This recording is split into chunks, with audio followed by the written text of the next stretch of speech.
Rabu pagi 6 November 2024, Holiday Angkasa Wisata kembali melepas 145 jemaah umroh grup Citylink 13 hari dengan rute Palembang Jeddah.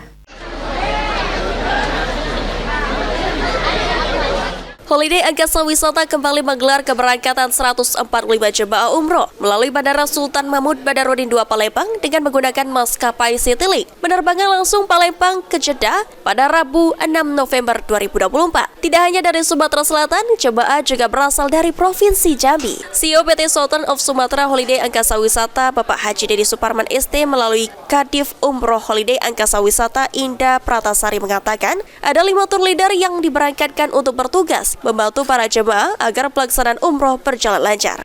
Assalamualaikum warahmatullahi wabarakatuh. Alhamdulillah saat ini kami sedang ada acara pelepasan di Bandara Sultan Mahmud Badarudin II Kota Palembang. Adapun pelepasan hari ini adalah grup Citylink 13 hari dengan rute Palembang Jeddah, dan jemaah yang kami lepaskan pada hari ini sebanyak 145 jemaah. Ada yang berasal dari Provinsi Jambi dan Sumatera Selatan.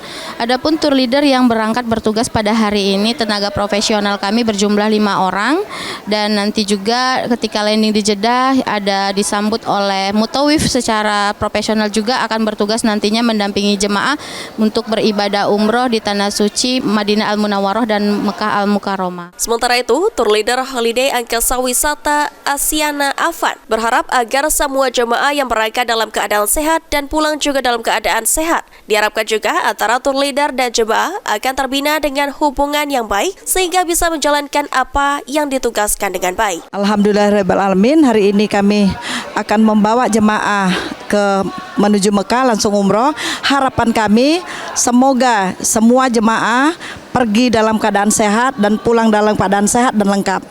Dan tentunya antara jemaah dengan tour leader akan terbina dengan hubungan yang baik sehingga kami bisa menjalankan apa yang ditugaskan oleh CEO kami Holiday Angkasa Wisata. Daniel Albari, PAL TV.